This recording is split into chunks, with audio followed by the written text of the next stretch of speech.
नमस्कार दोस्तों, आप सभी का स्वागत है हमारे YouTube channel essence coaching by Sonu sir के माध्यम से। और आप सभी जानते हैं कि आज आपका व्याकरण का क्लास से दूसरा आपका है, डे 2 आपका है। जैसा कि कल के क्लास में आपको बहुत कुछ जानकारी मिला आपको, ठीक है, व्याकरण के बारे में। स्टार्टिंग क्लास से आपको बताया गया था, बहुत कुछ जानकारी भी दिया गया था आपको क्लास में। जो बच्चे नहीं देखे हैं, ठीक है, तो कृपया करके आप सभी जाके उस वीडियो को देख लीजिएगा अच्छी तरह से, और उसको पूरी तरह से समझने की, घर बैठ कर अच्छी तरह से समझने की पूरी तरह से कोशिश कीजिएगा। ज़्यादा विलम्ब न करते हुए आज जल्दी ही थोड़ा वीडियो को शुरू किया जाए, ठीक है। और आप सभी से बस थोड़ा सा रिक्वेस्ट करेंगे कि जैसे वीडियो देखिए, आप सभी वीडियो को लाइक शेयर कमेंट्स जरूर कर दें। इससे क्या होता है कि आपको मालूम चलता है कि कौन सा बच्चा देखा है, कौन सा बच्चा वीडियो को नहीं देखा है, ठीक है। तो बस यही छोटा सा आपसे गुजारिश रहेगा, बाकी आपको कुछ करने की जरूरत नहीं है। आप वीडियो को शेयर कर दीजिए, लाइक कर दीजिए, कमेंट्स कर दीजिए, ठीक है। बाकी आप सब इस वीडियो के माध्यम से आज क्लास में आपको जो भी जानकारी आपको दिया जाएगा, आप सभी इसको समझने की पूरी तरह से कोशिश कीजिएगा। जिनको समझ में ना आए, कृपया करके आप सभी दोबारा पूछ सकते हैं, उससे कोई दिक्कत नहीं है, लेकिन एक बार में ही आपको समझाने की पूरी तरह से कोशिश किया जाएगा, ठीक है। आप सभी को फिर से बताते चलूँ, ये जो आपका क्लास चल रहा है, ये आपको व्याकरण की पूरी तरह से आपका विस्तृत जानकारी दिया जा रहा है आपको। आज डे दूसरा आपका है, कल आपका जो क्लास किया गया है उसको जाके कृपया करके आप सभी उसको देख सकते हैं। चलिए आज का क्लास शुरू करते हैं, ठीक। आज का क्लास का नया टॉपिक आपका है, जैसे कि कल आपको बताया गया था भाषा के बारे में, ठीक। भाषा के बारे में आपको पूरी तरह से जानकारी दे दिया गया था, ठीक। इसके बाद व्याकरण किसे कहते हैं, लिपि क्या है, बहुत कुछ छोटा छोटा जानकारी आपको बताया गया था कल की क्लास में, ठीक। उससे कई ज़्यादा आपको आज जानकारी दिया जाएगा, ठीक। जैसे कि आज का टॉपिक आपका है वर्ण विचार, ठीक। जैसे कि यहाँ पर लिखा गया आपका वर्ण विचार। आप सभी बचपन से ही आपको कहीं भी कोई भी सर के पास पढ़े होंगे, ठीक है, तो आप सभी वर्ण विचार जरूर पढ़े होंगे, ठीक। क्योंकि कोई भी मास्टर होता है, ठीक है, कोई भी टीचर होते हैं, पढ़ाते हैं, तो यहीं से स्टार्ट करते हैं व्याकरण, ठीक है। व्याकरण आपको क्या होता है, कहीं भी पढ़ने जाइएगा तो यहीं से आपका व्याकरण स्टार्ट किया जाएगा, ठीक है। तो सबसे पहले वर्ण विचार क्या होता है, जैसे कि आपके बोर्ड पर लिखा गया वर्ण विचार कहे उसे, ठीक, या सिर्फ आपको वर्ण भी उसको बोल सकते हैं, ठीक है। वर्ण विचार बोले या उसको वर्ण भी बोलते हैं। इसका परिभाषा आप सभी बढ़िया लगे, आप लोग बहुत पहले से इसका परिभाषा रटे हुए हैं, ठीक है, कि वर्ण उस मूल ध्वनि को कहते हैं, जैसे कि बोर्ड पर भी आपको लिखा गया है, जिसका खंड या टुकड़ा नहीं किया जा सकता है, ठीक। अब जो बच्चा नया क्लास लिए हैं, जो उनको समझ में तो नहीं आ गया कि ये कैसे होता है, कैसे, आपको समझाने की पूरी तरह से कोशिश किया जाएगा। जैसे में देखिए, सिंपल भाषा में समझिए, जो बचपन से ही पढ़ते आ रहे हैं आप अ से अ तक, ठीक। और आज सब किसी को याद होगा, ठीक है। तो अ या जिसको याद है, ठीक है, वो समझिए कि उसको आपको वर्ण, क्यों, क्योंकि अ को बोलने में आपका कोई उच्चारण नहीं आ रहा है, ठीक। जैसे अ बोलिए, अपने आप से उसके मुंह का उच्चारण कीजिए। आप अ बोलिएगा तो कुछ किसी चीज़ की जरूरत पड़ रहा है उसको, नहीं। यानी कहने का मतलब कि अ से लेके अ तक याद रखिएगा, ठीक। जितने भी अ से लेके अ तक आपका है, ये इसका उच्चारण आप नहीं कर सकते। जैसे मान लीजिए हमको अनाड़ी लिखना है, ठीक, तो देखिए, तो यहाँ पे अ जो आपका आया है, इसमें किसी चीज़ की जरूरत नहीं पड़ रहा है। लेकिन हम यहीं पर अगर कमल लिखते हैं, कमल, तो देखिए, तो क, यहाँ पे क बोलिए, तो क जब बोलिएगा तो देखिए, क बोलने पर आपको क्या आ रहा है कि अ आ रहा है, अ आ रहा है। यानी कि क को बोलने में हम लोग किसकी जरूरत आ रहा है, आपको अ की जरूरत पड़ रहा है, किसकी, अ का। आप सभी जानते होंगे, क अपने मुंह में बोलिए, ठीक, क से लेके ग तक अपने मुंह से ट्राई कर सकते हैं, उसको बोलिए अपने मुंह में, ठीक है। उसमें आपको अ जरूर आपका आएगा, क्या आएगा, अ आपका उसमें जरूर आएगा। तो कहने का सिंपल भाषा आपकी वर्ण विचार क्या, जिसको हम लोग नहीं तोड़ सकते हैं, खंड टुकड़ा नहीं कर सकते हैं, उसी को हम लोग बोलते हैं आपका वर्ण विचार। जैसे कि मान लीजिए, फिर एक और आपको समझाया जाता है, जैसे ग, अगर पूरा ग लिखा हुआ है, ध्यान समझिएगा, तो ये आपको ग है, पूरा ग लिखा हुआ है, ठीक। और ये जो आपका लिखा हुआ है, ये आपको आधा ग है, ये आपको हलंत का चिन्ह है, क्या चीज़ का चिन्ह है, आपको लिख देते हैं इसको, हलंत, ठीक। जो बच्चे अभी आए, कृपया करके आप सब आगे बढ़ जाए यहाँ पे, ठीक है, कि क्लास आपका बहुत पहले से चल रहा है, आगे बढ़ जाइए। ठीक है, यहाँ पे आपको समझाने की कोशिश कर रहा था आपका, ये जो चिन्ह आपका दिया हुआ है आपको हलंत का चिन्ह है। क्या चीज़ का चिन्ह है? हलंत का।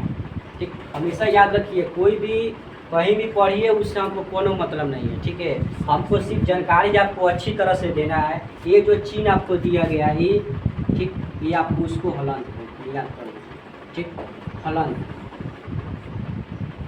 इसका अर्थ क्या होता है? इसका अर्थ ये होता है आपका, ठीक है, कि वो आधा आपका है। क्या चाहिए? आधा। ठीक, जैसे मान लीजिए यहाँ पे आपको दूसरा चीज लेते हैं, जैसे लॉ हम यहाँ पे ले लिए। ठीक, अगर लॉ सिर्फ लिख दिए यहाँ पे, हलंत तलंत कुछ नहीं लगा है, ये क्या चाहिए? हलंत का चिन्ह है। ठीक है, अगर हलंत इसमें न लगा है तो ये आपका पूरा लॉ है। क्या चाहिए? पूरा लॉ आपका। अगर इसमें हलंत लगा देते हैं तो ये आपका हो जाता है आपका आधा लॉ। या तो इसको आप ऐसे लिखिए, ठीक है, और नहीं तो आप इसको ऐसे लिखिए। जैसे कि क को आधा क कैसे लिखते हैं? ऐसे लिखते हैं कि नहीं? अगर ऐसे लिखने का हमको मन नहीं कर रहा है तो क्या कीजिए, क पूरा लिख लीजिए, इसमें हलंत देती है। इसका भी तो मतलब क्या होता है आपका? आधा क ही होता है कि नहीं? तो सिंपल भाषा में ज़्यादा समय आप लोग को नहीं लेंगे। ठीक है, वर्ण उसी को कहते हैं जिसको हम लोग अच्छी तरह से खंड या टुकड़ा नहीं कर सकते, जिसको हम लोग तोड़ नहीं सकते। ठीक है, बाकी सब तो टूट जा रहा है कि नहीं? तो उसको हम लोग बोलते हैं आपको वर्ण विचार। बस इतना याद रखिए, अ से लेके अ तक सब किसी को याद होगा, तो बचपन से ही आपको नर्सरी क्लास से ही आपको पढ़ने को मिला होगा, अ से लेके अ तक। ठीक, तो अ से लेके अ तक क्या होता है कि आपका वर्ण होता है। ठीक, और क से लेके ज्ञ तक अगर उसमें हलंत लगा होगा तो आपको वर्ण होगा, अगर हलंत नहीं लगा होगा तो आपको वर्ण नहीं होगा। ठीक है, इतना आप समझने की पूरी तरह से कोशिश कीजिए। देखिए, अभी जो सीखे हैं हम लोग वर्ण के बारे में पूरी तरह से सीख गए हैं। ठीक, इसको समझने की कोशिश कीजिएगा। अगला जो टॉपिक आपका है वर्णमाला है। ठीक, यहाँ पे सिर्फ क्वेश्चन लिखा गया है। अब आपको सोच रहे हैं कि वीडियो में बोलते समय ही आपको समझा दिया जाए, लिखते समय। ठीक, तो देखिए अगला जो टॉपिक आपका है, आपका वर्णमाला लिखा हुआ है। अभी वर्णमाला क्या चीज होता है? वर्णमाला जो शादी में पहना जाता है वो आपका है ना? हाँ, जो शादी में पहनाया जाता है, जो शादी दूल्हा दुल्हन पहनती है, वरमाला वही होता है ना? सब बोला कि वही होता है। नहीं, आपका वो नहीं होता है। ठीक है, यहाँ पे चिरकुट है। ठीक है, हमारे कोचिंग का ही लड़का है वो है चिरकुट। ठीक है, खूब हंस रहा है ना। चलिए, अच्छा की बात है। वो आपको वर्णमाला नहीं होता है, आपका वर्णमाला आपका। ठीक है, तो देखिए वर्णमाला जो आपका होता है, इसको समझिएगा, आपको हम समझाते हैं, पहले लिखते हैं इसको। ठीक है, कि वर्णों या ध्वनियों के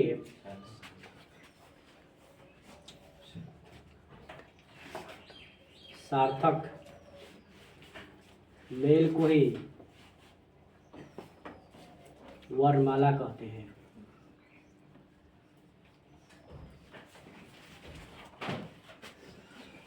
वर्णमाला कहते हैं। अब चलिए देखिए, समझिए ध्यान से। अब वर्ण या ध्वनियों के सार्थक मेल को हम लोग वर्णमाला कहते हैं। कहने का मतलब कि जब बहुत सारा वर्ण क्या होता है कि आपस में जब मिलता है, अब बहुत सारा वर्ण मतलब का, जैसे कि मान लें कि यहाँ पे आपका क लिख दिए, ठीक, आपका म लिख दिए, ठीक, ये आपका ल लिख दिए। देखिए तो एक यहाँ पर भी वर्ण, एक यहाँ पर भी वर्ण, एक यहाँ पर भी वर्ण, देखिए तो आपस में मिल रहा है। यानी कि इसके समूह को, पूरा जो समूह आपका बनेगा, क्या बनेगा आपका? नया कमल बनेगा। तो उसको हम लोग बोलते हैं, आपको वर्णमाला बोलते हैं। क्या बोलते हैं? वर्णमाला। ठीक उसी प्रकार आपका देखिए बहुत सारा अगर वर्ण होगा, देखिए यहाँ पे ध्वनि इसलिए लिखवाया गया है, ठीक है, कि वर्ण को ही कभी कभी हम लोग क्या बोलते हैं? ध्वनि भी बोला जाता है। ध्वनि मतलब आवाज। ठीक, वो ध्वनि मतलब आपका आवाज अलग होता है। ठीक है, ये जो आपका वर्ण कहे या ध्वनि कहे, आप ध्वनि का भी यहाँ पे प्रयोग कर सकते हैं या वर्ण का भी प्रयोग कर सकते हैं, या दोनों भी प्रयोग कर सकते हैं, कोई दिक्कत नहीं है। ठीक है, तो जब दोनों का प्रयोग करते हैं आप सभी, ठीक है, तो जो पूरा इसका समूह होता है उसी को हम लोग बोलते हैं, आपको वर्णमाला बोलते हैं। जैसे कि एक और आपको लेते हैं हम लोग, जैसे मान लीजिए हमको रमन लिखना होगा। ठीक, रमन लिखना होगा तो इसको कैसे लिखेंगे? पहले हमको यहाँ पे क्या है? आर है, यानी कि र आपका है, तो र को हम लोग क्या लिखे, र बोलिएगा तो क्या आपका आएगा, ठीक। या तो आपको आपका आएगा, र बोलिए और है ना आपका, ठीक। म बोलिएगा तो म में भी क्या है आपका अ आएगा, ठीक। इसके बाद न बेबी बोलिएगा तो आपका अ आएगा, तब जाके पूरा आपका रमन का हुआ आपका वर्ण विच्छेद, ठीक। अब देखिए समझिए, यहाँ से एक क्वेश्चन आपके एग्जाम में रहेगा 10वां क्लास में, फिक्स आपका है, ठीक। 10वां क्लास में रहेगा, यहाँ से एक ऑब्जेक्टिव क्वेश्चन आपका, ठीक है, कि आपको दे देगा वर्ण का समूह और उसमें पूछेगा कि इससे नया शब्द क्या बनेगा। जो 8वीं क्लास में है, ठीक है, जो 9 क्लास में है, उनकी किताब में भी आपको हिंदी में दिया हुआ है। जब आपका हिंदी का क्लास चलेगा उस समय आपको उसमें बताया जाएगा, ठीक है। तो फिलहाल आप समझिए ध्यान से, वर्ण विच्छेद, ये आपका संधि विच्छेद नहीं आपका, ये आपका दूसरा आपका है वर्ण विच्छेद आपका है। संधि विच्छेद जब आएगा उस समय आपको बताया जाएगा वर्ण विच्छेद आपका, इसको क्या बोलते हैं हम सभी, वर्ण विच्छेद इसको बोला जाता है। और मान लीजिए आपसे कोई पूछ दे, देखिए तो छोटा छोटा आपसे नॉर्मल पूछे, अब एग्जाम में तो इतना छोटा नॉर्मल आपसे एग्जाम में पूछेगा नहीं, आपसे पूछेगा भारी भारी, ठीक। जैसे मान लीजिए आपसे पूछ दे विद्यालय, ये तो आपका सरकारी स्कूल का जो आपका बच्चा जो आपका होता है, ठीक। सरकारी स्कूल जो बच्चा आपका होता है, जो सरकारी स्कूल का जो किताब है उसमें आपको बहुत सारा में दिया हुआ है आपका विद्यालय, इसे बोलेगा एग्जाम में क्वेश्चन पूछ भी चुका है आपका, ठीक है। इसलिए आपको बताया जा रहा है विद्यालय हो गया, विद्यार्थी हो गया, ये ज्यादा क्वेश्चन बिहार बोर्ड पूछता है 10वां क्लास में, ठीक है। ऑब्जेक्टिव में पूछता है पहले ही सब क्वेश्चन, देखिए एक और जरूरी बात है, पहले ही सब एग्जाम में क्वेश्चन ज्यादा पूछता था, लेकिन जब से आपका 50 क्वेश्चन ऑब्जेक्टिव हो गया, इस तब से का के क्वेश्चन ये सब हटा दिया है बिहार बोर्ड में, ठीक है। लेकिन संयोगवश कहीं एग्जाम में क्वेश्चन आपका आ गया, ठीक है, तो मान लीजिए पढ़े रहिएगा तो जानकारी रहेगा तो ऑटोमेटिक आप उसको तोड़ के लिख सकते हैं। हमको कुछ भी नहीं आए, बोर्ड पर देखिए कैसे बनाए। सबसे पहले देखिए, अब यहाँ पे क्या है आपका हर्षिकार है, क्या चीज आपका है। अब देखिए कितना बच्चा को हर्षिकार और दीर्घिकार समझ में नहीं आता है, ठीक है। इसमें से कितना आदमी है, ठीक है, जिनको अभी पूछ देंगे कि हर्षिकार दीर्घिकार होता है क्या होता है, तो कुछ समझ में नहीं आएगा उसको, ठीक है। क्लास में ही आपको बोला जाता है कितना कि हर्षिकार का प्रयोग करे या दीर्घिकार का प्रयोग करे, समझ में ही नहीं आता है किसमें किसका प्रयोग करे, ठीक है। तो ये सब आपको बचपन से ही क्लास में, स्टार्टिंग क्लास में आपको, जैसे 8वां 9 क्लास का जो क्लास पढ़ा हुआ है उसमें आपको मास्टर साहब बताए होंगे, ठीक है।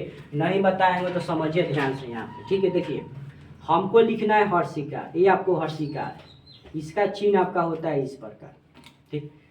दीर्घिकार आपका ये है, इसका चिन्ह आपका होता है इस प्रकार, इस तरह आपका इसका मुंह होगा, ठीक है। ये आपको हर्षिकार, ये आपको दीर्घिकार होगा, ठीक। और मान लीजिए हमको इसका लिखना है, क्या चीज लिखिएगा, सबसे पहले यहाँ पे क्या है व, तो वह सबसे पहले लिखेंगे यहाँ पे व, तो हलंत का प्रयोग करेंगे। इसके बाद अ लिखेंगे, तो देखिए अ यहाँ पे इसलिए नहीं लिखेंगे क्योंकि वह तो हम लोग बोल रहे हैं तो अ आ ही रहा है, लेकिन इसके साथ काची का प्रयोग किया गया, आपका हर्षई का प्रयोग किया गया है।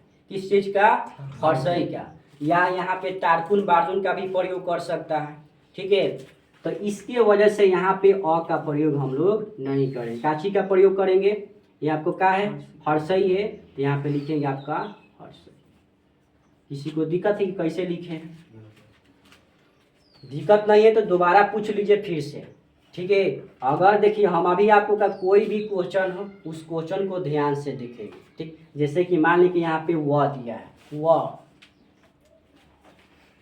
व दिया है, तो पहले व लिखेंगे हम, ठीक। इसके बाद देखिए अब यहाँ पे हम ऐसे देखिए सर जी बताएं कि यहाँ पे अ लिखाएगा, लेकिन यहाँ पे अ क्यों नहीं लिखाएगा, अ का प्रयोग इसलिए नहीं किया जाएगा क्योंकि एक बार में एक ही वर्ण का प्रयोग हम लोग करेंगे, ठीक। जैसे कि मान लीजिए यहाँ पे हर्षिकार दिया है, अगर हर्षिकार न दिया रहता तब यहाँ पे हम लोग अ का प्रयोग करते, लेकिन हर्षिकार आपको दे दिया है, ठीक है। इसके वजह से यहाँ पे आपको हर्षिकार का प्रयोग करेंगे, ठीक। इसके बाद क्या है आपका ध, द आ ध है।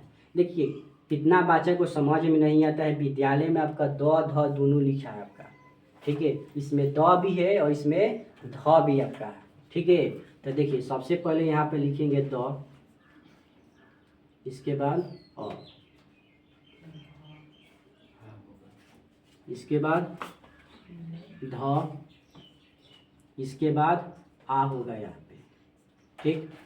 इसके बाद ल होगा, इसके बाद अ होगा, इसके बाद य होगा, इसके बाद अ, ठीक। य का यहाँ पे तोड़ दिए य, ठीक। ल को तोड़ दिए ल। अब देखिए यहाँ पे कंफ्यूजिंग आपका होता है, ठीक।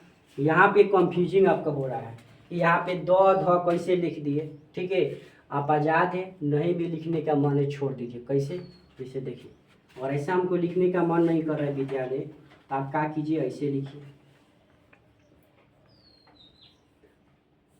ये भी आपको सही है, ठीक। अगर ऐसे भी लिखने का मन नहीं कर रहा है आपको, ठीक है, तो आप क्या कीजिए, सिर्फ डायरेक्ट आपको ऐसे लिख दीजिए जैसे कि आपको पहले लिखा गया है। लेकिन ये आपको इसमें अंदर सटना नहीं चाहिए, और सट जाएगा तो क्या होगा, आपका गलत हो जाएगा। लेकिन कितना बच्चा लोग को हम देखते हैं पूरा सटा देता है आंसर, ठीक है, विद्यालय लिखता है। तो विद्यालय हो गया, विद्यार्थी हो गया, ठीक है। इसलिए आप लोग को बोला जाता है, देखिए जो हिंदी शब्द आपका है, हिंदी जो सब्जेक्ट आपका है वो बहुत हार्ड सब्जेक्ट आपका होता है, लेकिन लोग समझता है इसको हल्के में। इसलिए देखिए कि हमारे क्लास देखो टॉफी आलम लड़का है, ठीक है, वो आज क्लास अबे नहीं किया है, तो इससे क्या फ़ायदा होगा उसको, एक दिन पढ़ा, 2 दिन नहीं पढ़ा, उससे कोई उसको हमको इसमें कोई नुकसान नहीं। आप लोग आइएगा तभी पढ़ाई होगा, नहीं भी आइएगा तभी पढ़ाई होगा, तो उससे हमको कोनो दिक्कत नहीं है, ठीक है। हिंदी एक ऐसा सब्जेक्ट आपका है, ठीक है, बढ़िया बढ़िया आदमी को पूछ दिया जाएगा तो उसको हवा टाइट हो जाएगा उसका, ठीक है। बढ़िया बढ़िया जो शब्द आपका है, 10 को शब्द उसे लिखवा दीजिए, हालत ख़राब हो जाएगा उसी में, ठीक है। जो यूपीएससी का बीपीएससी का जो तैयारी करता है, ठीक है, पास हो जाता है एग्जाम में, ठीक, लेकिन जब उसका टेस्ट लिया जाता है तो हिंदी में छांट दिया जाता है। क्यों? राइटिंग खराब होने की वजह से, शब्द लिखने नहीं आता है, इसके वजह से आपका। तो उस समय तो हिंदी का महत्वपूर्ण हो गया। तो जो बच्चे हिंदी को खिलवाड़ समझ रहे हैं, हिंदी को कुछ समझ में नहीं कर रहे हैं कि बात हिंदी है, कुछ भी इधर लिख देंगे तो नंबर हमको मिल जाएगा। नंबर तो मिल जाएगा लेकिन आपको नॉलेज कुछ नहीं होगा, ठीक है। तो ये सब छोटा छोटा बात को ध्यान में रखिएगा, ठीक है। ये आपका है वन विच्छेद के बारे में आपका पूरा जानकारी, जिसको नोट करने का मन नोट कर सकते हैं, ठीक है। चलिए देखिए आगे के क्लास इसके बाद आपका है, ठीक, आगे जो आपका उसको समझने की कोशिश किए। देखिए इसके बाद आपका है वर्ण के भेद। आप सभी जानते हैं, बचपन से ही पढ़ते आ रहे हैं कि 2 आपका भेद होता है, एक आपका स्वर वर्ण, ठीक, एक कोई आपका बचपन से ही पढ़ते हैं। अब इसी में कंफ्यूजिंग कैसे होइएगा, आप कंफ्यूजिंग करते हैं इसमें, ठीक है। व्यंजन वर्ण हो गया आपका, ये 2 आपका होता है। अब यहाँ पे एक ऑब्जेक्टिव क्वेश्चन एग्जाम में पूछा हुआ है, ठीक है, कि वर्णों की कुल संख्या कितनी होती है। वर्णों की कुल संख्या कितनी होती है, ठीक है। वर्ण कितने प्रकार के होते हैं,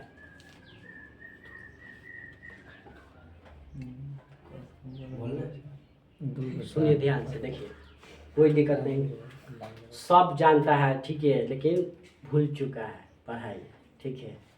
अगर बोले या कला क्वेश्चन तुम लोग देखते नहीं, देखो ऑप्शन में 52 भी था, ऑप्शन में 2 भी था। क्वेश्चन जो पढ़ेगा ध्यान से, ठीक है, वो समझेगा। क्वेश्चन आप सभी कहता है कि वर्ण के कितने भेद होते हैं, तो 2 होता है, कितना 52 लोग टिक लगाया था, ठीक है। तो आपको वर्णों की पूरा का पूरा संख्या होता है, कैसे होगा आपको बताया जाएगा, ठीक है। फिलहाल अब आप सब आइए बोर्ड पर, ठीक है। इसका 2 भाग आपका होता है, भाग कहे, भेद कहे, प्रकार कहे, ये सब आपको एक ही शब्द आपका है। क्या बोले हैं, क्या बोले हैं, भाग बोले, ठीक, या प्रकार बोले, या आपका भेद बोले, सब आपका एक ही शब्द आपका है, सब 2 होता है। अब यहाँ पे 1 नंबर समझने की कोशिश करेंगे, ठीक है, स्वर वर्ण।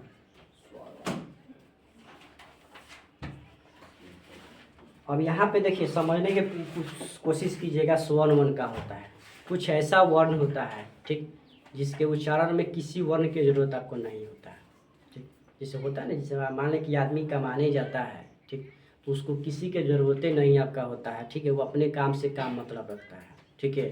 जैसे कि मान लीजिए कोई आपका पढ़ने ही आता है, ठीक, देखिए कितना सारा बच्चा क्या होता है कि झुंड के साथ आता है पढ़ने, ठीक, और कोई कोई क्या होता है कि अकेले ही आता है, ठीक। तो वही बात आपका स्वर मन, स्वर मन क्या कहता है कि कुछ वैसा वर्ण होता है जिसके उच्चारण यानी कि उसको बोलने में उसको किसी की जरूरत नहीं आता है, ठीक। लिख भी देते हैं परिभाषा आपका, ठीक है, ये आपको समझ में आपको आएगा, ठीक है। चलिए देखिए, एक मिनट थोड़ा समझिएगा। देखिए अगर इंग्लिश में भी पढ़ना होता है स्वर वर्ण को हम लोग बोलते हैं हम लोग भवेल, ठीक, क्या बोलते हैं भवेल। जब इंग्लिश में आपको ग्रामर क्लास चलेगा वो भी क्लास तुरंत चलेगा आपका, ठीक है, टेंशन मत लीजिए, वो भी तुरंत पढ़ाई होगा आपका। ये इसका इंग्लिश होता है आपको कॉन्सोनेंट, क्या होता है आपका कॉन्सोनेंट। जब हिंदी इंग्लिश पढ़िएगा तो आपका मालूम चलेगा उसमें आपका, ठीक है।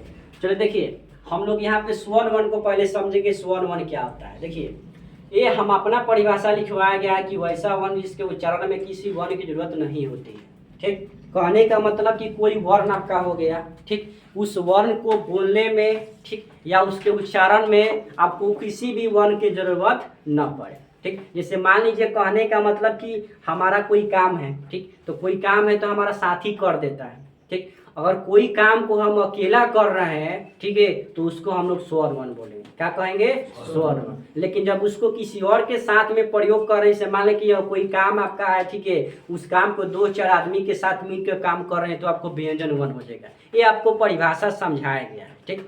लेकिन सिंपल में समझिए कि कुछ ऐसा वर्ण या होता है उसको बोलने में आपको उसको किसी की जरूरत ही नहीं होती है, किसी भी वर्ण की जरूरत नहीं होती।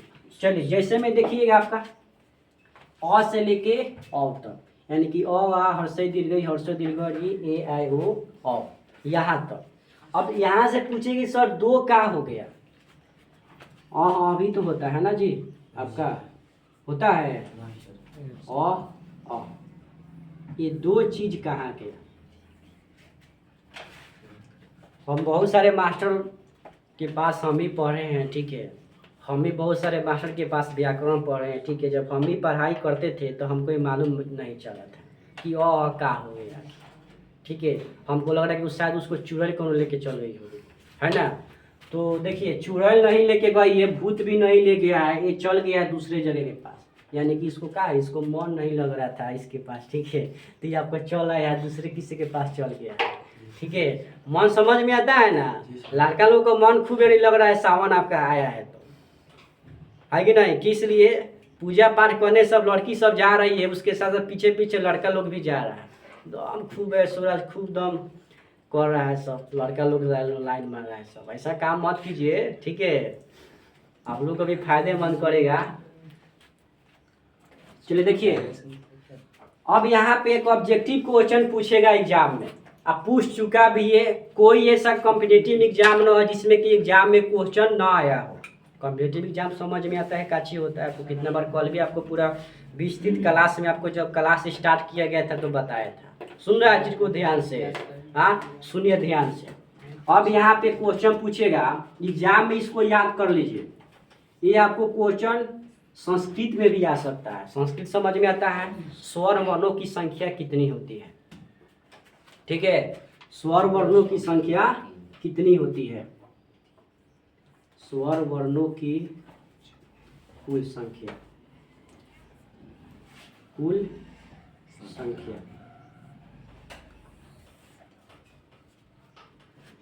संस्कृत में भी क्वेश्चन पूछा हुआ है, हिंदी व्याकरण में तब आपका पूछबे करेगा क्वेश्चन, ठीक है। इसको समझने की कोशिश की। देखिए स्वर वर्ण टोटल आपका होता है कितना 13, कितना होता है 13, लेकिन उस 13 में से 2 का होता है कि छट जाता है, यानी कि उसको मन नहीं लगता है तो दूसरे किसी के पास चल जाता है, तो बचा आपका 2 घटा देंगे तो कितना बचेगा 11, यानी कि टोटल आपको 11 इसके क्या होता है कि आपका संख्या। इसको याद कर लीजिए, किसी भी हाल में बहुत बार एग्जाम में क्वेश्चन टपका के पूछता है, जिसके वजह से बच्चा क्या समझता है, हम बताते हैं आपको, क्लास में बैठा एग्जाम देने जा रहा है या टेस्ट पेपर दे रहा है, देखेगा क्वेश्चन कि स्वर वर्ण पड़ेगा और आवश्यक कितना हुआ 13, मार देगा 13 पट्टी, ठीक है। क्वेश्चन जैसे पढ़े कि स्वर वर्ण की संख्या कितनी है, सीधा समझे कि स्वर वर्ण तो शॉर्ट ही समझे और आपको बोलते हैं, है कि नहीं। सीधा गिनेगा और हाथ पर 13 होता है, टिक लगा देगा 13, गलत हो गया आपका। और घर बोलता है वाह जानते रे माई का कह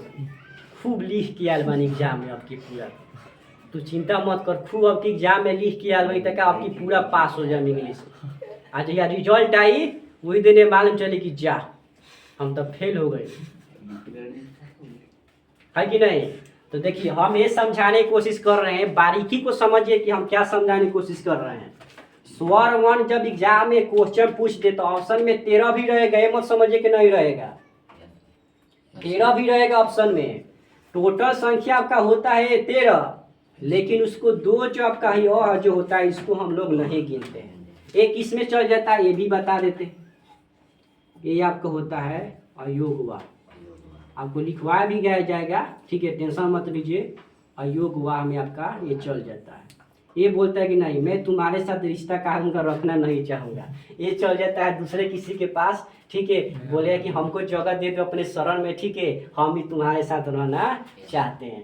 तो वह क्या होता है कि इसके साथ जाके चल आता है, ठीक। तो देखिए स्वर वन की कुल संख्या अब दिमाग में हमेशा याद रखना 11 होती है, कितनी 11। दो क्या होता है आपका अयोगवाह होता है। अब यहाँ पर ये क्वेश्चन एग्जाम में क्वेश्चन पूछा हुआ है, ठीक, कि अयोगवाह की कुल संख्या कितनी होती है, दो होता है। दो संपर्क में आपको आएगा तो दो का निर्माण आपका होगा, यानी कि दो होगा आपका, ठीक है। इसकी संख्या कितनी होती है आपका दो होगी, कितनी दो। अभी तक हम सभी ने क्या सीखा, स्वर वन, स्वर वन की संख्या 11, टोटल होती है आपका 13, लेकिन दो छट जाता है, किसमें चल जाता है अयोगवाह में, इसकी संख्या 2 और स्वर वन की संख्या आपको 11, ठीक है। इसको समझने की पूरी तरह से कोशिश कीजिए। देखिए इसका दूसरा भाग भी हम लोग देखते चलते हैं, ठीक है। इसका दूसरा भाग आपका है व्यंजन वर्ण, ठीक, व्यंजन वर्ण, इसको समझिएगा ध्यान से, ठीक। इसका क्या होता है कि ये आपका उल्टा होता है, इसमें क्या होता है कि किसी की जरूरत नहीं होती है, इसमें क्या होता है आपका जरूरत होगा। जैसे कि पुरुष को एक नारी की जरूरत होती है, ठीक, ठीक उसी प्रकार इसको भी आगे बढ़ने के लिए क्या चाहिए, जरूरत पड़ेगा किसी न किसी को, ठीक है। उसी तरह जब तक ये आपको किसी के साथ सहयोग में नहीं आएगा तब तक इसका कोई वैल्यू नहीं रहेगा आपका, ठीक है। तो बंद कीजिए थोड़ा, ठीक है। दूसरा भाग जो आपका है व्यंजन वर्ण, ठीक, व्यंजन वर्ण का आपका परिभाषा आपको लिखा गया है कि वैसा वर्ण जिसके उच्चारण में आपको स्वर वर्ण की सहायता होती है, यानी कि लेनी पड़ती है उसको। सिंपल भाषा में समझिए कि व्यंजन वर्ण क्या है कि स्वर वर्ण के साथ क्या कि सहयोग में आएगा तभी जाके होगा, नहीं तो नहीं बनेगा। जैसे कि मान लीजिए कि अगर हमको क ही लिखना है, क, तो क लिखना है तो इसके साथ क्या आता है आपको अ, इसके साथ आएगा। तो अ कहाँ से आ गया जी, देखिए तो अ कहाँ से आपका आ गया, इसमें देखिए अ दिया आपका स्वर वर्ण में आपका आ जाएगा, ये आपको स्वर वर्ण है। तो देखिए तो जब तक क्या होगी स्वर वर्ण उसके साथ नहीं मिला तब तक क का निर्माण आपको नहीं होगा पूरी तरह से, ठीक। तो हम लोग बोलेंगे व्यंजन वर्ण किसे कहते हैं, पूछेगा कोई आपसे, ठीक है, जिस वर्ण के उच्चारण में क्या होता है कि आपको व्यंजन वर्ण की सहायता पड़े, ठीक, या व्यंजन वर्ण लेना पड़े, ऐसे भी बोल सकते हैं, ठीक। मतलब देखिए कोई भी कुछ भी बोले, हम मेरा मन मकसद यही आपका है उसका सही सही जवाब दे। जरूरी नहीं कि हम जब आपको बोर्ड पर लिखवाया जाए वही परिभाषा रटे या याद कीजिए, नहीं, आप समझ लिए तो अपने से परिभाषा बना भी सकते हैं, ठीक, कि हाँ स्वर वर्ण क्या होता है कि व्यंजन वर्ण की सहायता से बनता है, ऐसे भी बोल सकते हैं कोई पूछेगा तो, ठीक। स्वर वर्ण क्या होता है कि व्यंजन वर्ण की सहायता से बनता है, ऐसे भी लिख सकते हैं, ठीक। जिस वर्ण का उच्चारण में व्यंजन वर्ण की सहायता लेना पड़े उसे हम लोग स्वर वर्ण कहते हैं, आपका व्यंजन वर्ण कहते हैं, ऐसे बोल सकते हैं आप सभी, ठीक। तो जैसे मैं आपको इसको लिख लीजिएगा, और भी आपको एग्जाम्पल बात, जैसे मान लीजिए कि हमको य लिखना है, य, तो य में भी देखिए य भी बोलिएगा तो क्या है आपका अ आएगा, य आ रहा है ना आपका य, अ आ रहा है बोलने में, तो ये भी आपको जैसे मैं इसको लिख लीजिएगा। ये था आपको स्वर वर्ण और व्यंजन वर्ण के बारे में आपका जानकारी। चलिए देखिए इसके बाद तो हम लोग पढ़ लिए व्यंजन वर्ण किसे कहते हैं। देखिए आगे इसके बाद समझने की कोशिश करेंगे व्यंजन वर्णों की संख्या, और यहाँ पर एक ऑब्जेक्टिव क्वेश्चन बनेगा, इसको याद कीजिएगा, व्यंजन वर्ण की संख्या। व्यंजन वर्ण की संख्या आपको कितनी होती है, कोई बताएगा? व्यंजन वर्ण की संख्या कितनी होती है? सब पढ़िया लड़का है, सबका सब पढ़िया लड़का अभी सब कोई लिख रहे हैं, व्यस्त होता है। 15 25 है। चले ठीक है, कोई बात नहीं, ठीक है। व्यंजन वर्ण की कुल संख्या आपको कितनी होती है समझिए। देखिए, नहीं समझ में आए आप किस लिए पढ़ रहे हैं, समझने के लिए ही पढ़ रहे हैं, ठीक है, कोई दिक्कत नहीं, ठीक। चलिए बोर्ड पर समझिए। देखिए, सबसे पहले आपका क वर्ग, च वर्ग, इसके बाद ट वर्ग, ट वर्ग,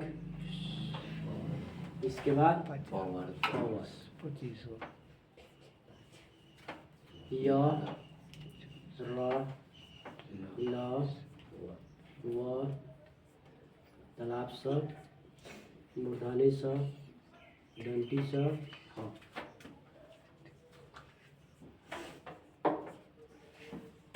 अब बोलेगे सर जी इसको काहे अलग कर दिए? इसको अलग इसलिए कर दें कि इसको मन ही कर रहा है अलग रहने का, ठीक है, इसलिए अलग कर दिए हैं इसको, है कि नहीं? जैसे कि चिरकुट समझ रहा है कि सर जी अलग काहे कर दिए इसको, तो ये चिरकुट नहीं समझ में आ रहा है, ठीक है, कि इसके साथ रहने का मन नहीं कर रहा है इसको, इसके अलग कर दिए हैं इसको, है कि नहीं? ये बाद में बोले कि ना तुम बेवफा हो गई है ना, ये नहीं बोलेगा। तो ये आपको बात नहीं है, चलिए समझते हैं, क्लास में आपको आता है। देखिए, कुछ भी ना याद हो भूल गए हैं, ठीक है, आपको बोला गया इसको याद कर लेना है किसी भी हाल में, इसलिए बोल रहे हैं कि इसमें से एग्जाम में 3-4 क्वेश्चन आपके आएगा। कैसे आएगा, किस प्रकार आएगा का वही समझिए। देखिए, पहला आपका क वर्ग। क वर्ग मतलब क्या होता है आपका? क से लेके अंगत तक। क्या होता है? क से लेके अंगत तक। च वर्ग मतलब च से, ट वर्ग में आपको ट से, इसके बाद त वर्ग, इसके बाद प वर्ग, प से लेके म तक, ये आपका इतना होता है, ठीक। अब देखिए यहाँ पे एक ऑब्जेक्टिव क्वेश्चन क्या बनेगा, पूछेगा कि निम्नलिखित में से कौन त वर्ग के अंतर्गत नहीं आता है? त वर्ग के अंतर्गत नहीं आता है, तो क्या बोलिएगा? त थ द थ न, तो इसमें से जो आपका नहीं होगा वही आंसर हो जाएगा, बात खत्म। यही भाषा को कितना समझ में नहीं आता, गलत ठीक लगा क्या आपका। देखिए एग्जाम में क्वेश्चन आपका आने वाला है, इसको याद कर लीजिए, ठीक है। देखिए कोई भी पूछ सकता है, हम तथ द ही पूछे आपका त वर्ग, ठीक, ध न होता है त वर्ग आपका टोटल, उसको त वर्ग बोलेंगे। पूछेगा कि निम्नलिखित में से कौन त वर्ग के अंतर्गत नहीं आता है, पूछेगा, ठीक। तो इसमें से जो आपको ऑप्शन में नहीं रहेगा वही ना आपका आंसर होगा। जैसे मान कि इसमें दे दे आपका ऑप्शन में य, तो यही आपका आंसर हो जाएगा, है कि नहीं?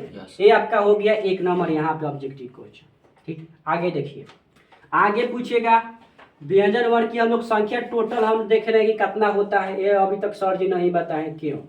चलिए देखते हैं। क वर्ग में होता है 5, ये भी 5, ये भी 5, ये भी 5 और ये भी 5, तो टोटल आपका हो गया 25, ठीक। 25 के बाद 26, 27, 28, 29, 30, 31, 32, 33, 33 है आपका 3 टोटल आपका होता है 36, ठीक।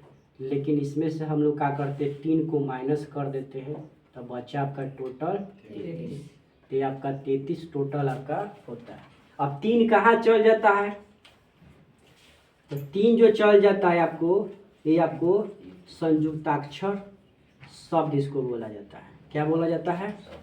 संयुक्ताक्षर। क्या बोलते हैं इसको? संयुक्ताक्षर। काथी तब देखिए, अगर एग्जाम में क्वेश्चन पूछते आपसे कि स्वर वर्ण की संख्या कितनी होती है, बच्चा ना समझे, सर जी समझाएंगे जितना भी क से लेके अंग तक होता है सब आपका हो जाता है, ठीक। सब टोटल संख्या होता है 36, और टिक लगा के आएगा 36, गलत, ठीक। 36 आपका नहीं होता है, टोटल कितनी 33 होता है। के वो अभी बताएं आपको 3 क्या हो जाता है, आपको संयुक्ताक्षर में चल जाता है। किसमें? संयुक्ताक्षर में आपका चल जाता है। तो हम लोग सीखे क्या, व्यंजन वर्ण की संख्या कितनी होती है? 33। कहाँ तक होती है?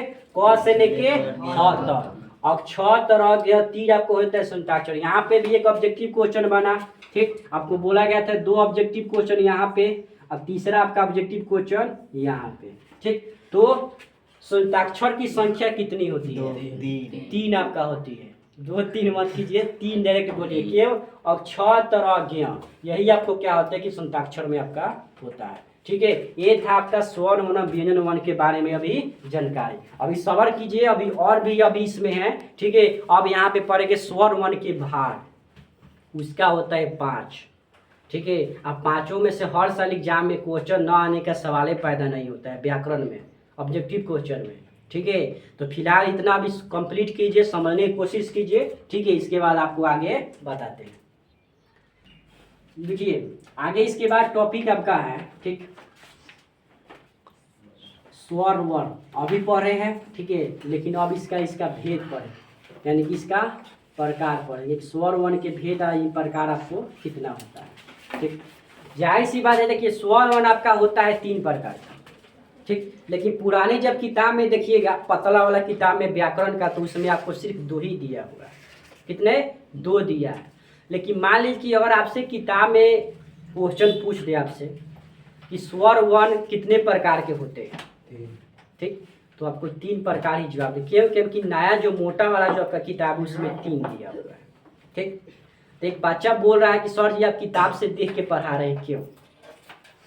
हम किताब से देख के नहीं पढ़ा, हम सिर्फ टॉपिक देख रहे हैं, ठीक है, कि उसमें टॉपिक में क्या है। इसलिए कि देखिए कुछ ऐसा मालूम चलता है कि पतला वाला में कुछ अलग चीज़ लिखा हो रहता है और मोटा वाला में कुछ अलग चीज़ लिखा रहता है, ठीक है। तो पतला वाला किताब में आपको क्या है कि उसमें 2 दिया, वही देख रहे थे, ठीक है। और आपका मोटा वाला व्याकरण में आपको 3 दिया हुआ है, ठीक है। तो याद रखिएगा कि स्वर वर्ण के 3 आपका भेद होता है।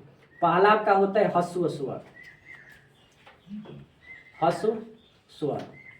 दूसरा आपका होता है दीर्घ स्वर, दीर्घ स्वर। और तीसरा आपका होता है प्लुत स्वर। क्या होता है आपका? प्लुत स्वर। अब सबके एक एक करके बारी से समझने की कोशिश करेंगे कि क्या होता है। इसका परिभाषा आपको नहीं समझाएंगे, खाली डायरेक्ट आपको क्या करेंगे, जल्दी से समझाने की आपको पूरी तरह से कोशिश किया जाएगा, ठीक है। तो थोड़ा इसको अच्छी तरह से देख लीजिए कि क्या चीज होता है आपका।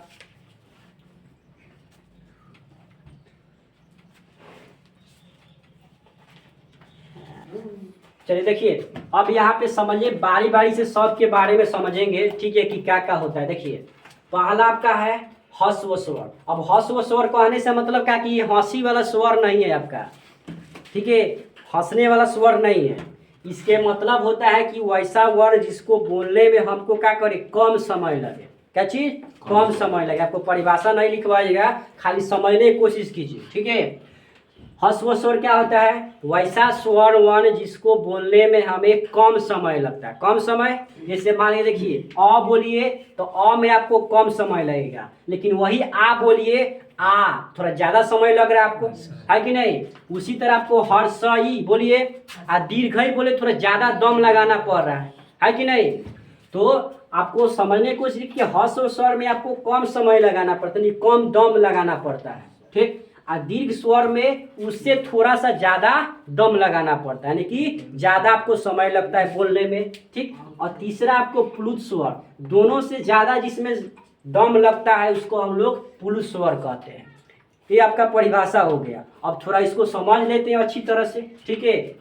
एग्जाम में क्वेश्चन पूछा हुआ है कि ह्रस्व स्वर की संख्या कितनी है, याद कर लेना है, ठीक है। नहीं याद कीजिएगा आपका नुकसान होगा, ठीक है। ह्रस्व स्वर की संख्या आपको 4 होती है। देखिए 1 2 3 4 आपका दिया हुआ है, ठीक। इसलिए आपको बोर्ड पर पहले ही लिखवा दिए कि कौन कौन ह्रस्व स्वर होता है आपका। अ होता है, हर्षई होता है, हर्षऊ होता है आपको, और आपका री होता है। 4 आपका होता है ह्रस्व स्वर, ठीक है। इसके बाद दीर्घ स्वर। दीर्घ स्वर में देख लिए आपको आ आता है, दीर्घई आता है, हर्षऊ आता है आपका, ए आता है, आय आता है, ओ और औ। कितना हो गया जी? 3 3 6 6 1 7, यानी कि इसमें आपको 7 आपका होता है, ठीक। और प्लुत स्वर जैसे कि आप देखे होंगे हिंदू धर्म का जो आपका जो ग्रीक शब्द आपका होता है, ग्रीक शब्द समझ में आता है, जो आपका हिंदू धर्म का धार्मिक जो शब्द आपका होता है ओम, ओम होता है, सब कोई जानते होंगे, ठीक है। तो ओम जो आपका होता है वो आपको आता है प्लुत स्वर के अंग में। किस में आता है? प्लुत स्वर। जैसे कि मान लीजिए देखिए ओम बोलिए, ज़्यादा थोड़ा समय लग रहा है, ज़्यादा दम लग रहा है उसमें, ठीक है। तो इसलिए जो आपका ओम जो आपका होता है वो आपको आता है आपका प्लुत स्वर में। तो इसको भी याद करने की कोशिश कीजिएगा कि जो ओम आपका होता है वो प्लुत स्वर के अंतर्गत में आपको आता है, ठीक है। तो हमने क्या क्या सीखा, अब यहाँ पे एक ऑब्जेक्टिव क्वेश्चन समझिए। ह्रस्व स्वर की संख्या 4, दीर्घ स्वर की संख्या 7। अब प्लुत स्वर आपका ओम जो होता है पूछ देगा कि जो हिंदू धर्म का जो आपका शाब्दिक अर्थ होता है, कि हिंदू धर्म का जो शाब्दिक शब्द होता है ओम, वो किस स्वर के अंतर्गत में आता है? तो प्लुत स्वर के अंतर्गत में आपका आता है। ये हो गया। अब चलिए एग्जाम में क्वेश्चन ये भी पूछा हुआ है कि निम्नलिखित में से कौन ह्रस्व स्वर है। लीजिए क्वेश्चन, एग्जाम में क्वेश्चन पूछा हुआ है, जाके 10वां क्लास का ऑब्जेक्टिव क्वेश्चन जाके पलट के देखिएगा, ठीक है। ये क्वेश्चन एग्जाम में पूछा हुआ है, यही क्वेश्चन पूछा हुआ है, ज़्यादा आपका एग्जाम में यही पूछता है ह्रस्व स्वर, ठीक। और दीर्घ स्वर ज़्यादा, ये दो ज़्यादा क्वेश्चन पूछता है, ठीक। तो देख लीजिए ह्रस्व स्वर कौन है, उसमें जो होगा आपको टिक लगा देना है, ठीक है। तो ह्रस्व स्वर 4 आपका होता है, अ होता है, हर्षई होता है, ठीक, हर्षव होता है और री होता है। चारों को चार बार क्या करना है, अच्छी तरह से याद कर लेना है। उसमें जो ऑप्शन में होगा उसमें टिक लगा देंगे, ठीक। इसके बाद दीर्घ स्वर में आपका है, ठीक, आ है आपका, देखिए अ उसमें है तो इसमें आ है, ऐसे भी याद कर सकते हैं। हर्षई इसमें है तो इसमें दीर्घ है, इसमें हर्षव है तो इसमें दीर्घ है, ठीक। इसमें री है तो री के बाद क्या आता है ए आई, इसके बाद सब इसी में आपका आता है दीर्घ स्वर में। तो आपको फिक्स है कि एग्जाम में अबे करेगा निम्नलिखित में से कौन दीर्घ स्वर के उदाहरण है और निम्नलिखित में से कौन आपका स्वर का उदाहरण आपका है, ठीक है, ह्रस्व स्वर का, ठीक है। इतना कंप्लीट कीजिए और कंप्लीट करने के बाद आगे आपको बताया जाता है, ठीक है। इसके बाद आपका होता है व्यंजन वर्ण के प्रकार, व्यंजन वर्ण के भेद। इसको भी थोड़ा समझ लीजिए, ठीक है। फट जल्दी से, थोड़ा क्लास थोड़ा ज़्यादा लंबा हो जाएगा तो थोड़ा जानबे करते हैं कि बच्चा थोड़ा क्या होता है पागल हो जाता है, इस और क्या समझा रहे हो, भगा भगा के देखना शुरू हो जाएगा, ठीक है। तो आप इसको भी समझने की कोशिश कीजिएगा, ठीक है, कि क्या होता है आपका व्यंजन वर्ण के भेद पढ़ रहे हैं, ठीक। तो देखिए व्यंजन वर्ण का जो भेद जो आपका होता है, ठीक, पातला वाला व्याकरण का किताब देखिए कि उसमें आपको 5 दिया है, ठीक, और मोटा वाला में आपको 3 दिया है। तो लेकिन हमको याद करना है सिर्फ 3। अगर एग्जाम में क्वेश्चन पूछ दे तो कितने होते हैं, तो 3 होते हैं, याद रखिएगा, ठीक। कौन कौन होता है, ठीक। पहला जो आपका होता है वो आपको स्पर्श व्यंजन होता है, और स्पर्श व्यंजन। अब स्पर्श व्यंजन क्या होते हैं इसको भी समझते चलिए, ठीक। अभी जैसे कि इसके पहले आपको देखें, जस्ट इसके पहले जो आपको क वर्ग होता है, ठीक, क वर्ग, च वर्ग, ट वर्ग, इसके बाद त वर्ग, और इसके बाद आपका प वर्ग। ये जो 5 जो आपका होता है उसी को हम लोग बोलते हैं स्पर्श व्यंजन, याद कर लीजिए, ठीक। क से अंग, ठीक, च से य, ट से आपका र, ठीक, त से न, और आपका प से म, यही आपका स्पर्श में होता है। अभी बाद में बोर्ड पर देखिए, समझिए पहले स्पर्श व्यंजन की संख्या यहाँ पे एग्जाम में क्वेश्चन पूछा हुआ है। ये कितने होते हैं आपको? 25 होता है, याद रखिए कितने? 25 आपका होता है स्पर्श व्यंजन की संख्या, टोटल संख्या आपका 25, ठीक। अब देखिए एग्जाम में क्वेश्चन पूछेगा कि निम्नलिखित में से कौन स्पर्श व्यंजन नहीं है, चाहे है, तो आप देख लीजिए इसमें कौन कौन नहीं है। क ख ग है, च स ज ट ठ है, त थ द प फ, इसमें से जो आपका नहीं होगा, जैसे मान लीजिए र इसमें नहीं है, अब तो क्या होगा, वो आपका स्पर्श व्यंजन आपका नहीं होगा, ठीक है। तो ये आपको समझने की कोशिश कीजिए। दूसरा आपका होता है अंतःअस्त व्यंजन। क्या होता है? अंतःअस्त व्यंजन। इसकी संख्या कितनी होती है? 4 होती है, याद रखिएगा। कौन कौन होती है? य, र, ल और व, ये 4 होती है बस। क्या? अंतस्थ व्यंजन की संख्या 4 होती है। य र ल व। देखिए जब एग्जाम हॉल में बैठिएगा एक क्वेश्चन को आप पढ़ के नहीं जाइएगा हिंदी के दिन, ठीक है, ऑटोमेटिक आपका छूटेगा ये नंबर, ठीक है, क्योंकि वही क्वेश्चन आपको बताया जा रहा है कि जो एग्जाम में क्वेश्चन ज़्यादा पूछ चुका है, ठीक है। स्पर्श व्यंजन की संख्या 25, अंतस्थ व्यंजन संख्या आपको 4 कौन कौन होती है? य होती है, र होती है, ल होती है और आपका व होती है। इसको याद करिएगा, ठीक। फिर इसके बाद तीसरा आपका होता है ऊष्म व्यंजन। ऊष्म व्यंजन, उस व्यंजन में आपको तालाबे स, मूर्धन्य स, दंती स, इसके बाद ह। ये जो 4 आपका होता है वो आपका होता है, इसकी भी संख्या कितनी होती है आपका? 4 ही होता है, ठीक है। लिख देते हैं इसको भी, ठीक। तालाबे स, मूर्धन्य स, दंती स और आपका ह, इसकी भी संख्या टोटल आपका 4 होती है, ठीक है। तो इसको भी समझने की कोशिश कीजिएगा कि आपका उस व्यंजन की संख्या कितनी? 4। अंतस्थ व्यंजन की संख्या 4, इसके बाद स्पर्श व्यंजन की संख्या आपको 25। अब कौन कौन होता है आप थोड़ा देखने की कोशिश कीजिए कौन कौन आपका होता है, ठीक है, जो आपको बोर्ड पर बता दिया गया है, लिखवा दिया गया है, ठीक है।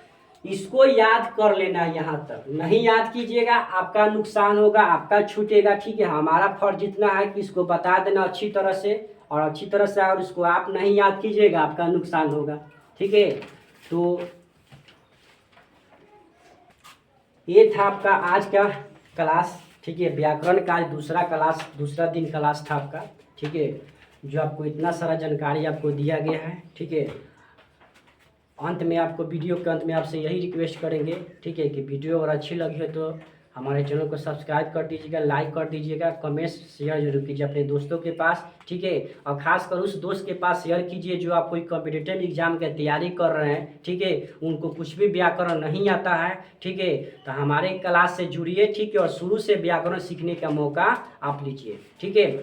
हमारा वीडियो कैसे लगा कमेंट्स में बताएं, ठीक है, और आशा करते हैं कि आप सभी को वीडियो अच्छी तरह से लगी होगी। ऐसे ही हमारे साथ जुड़ते रहिए, धन्यवाद।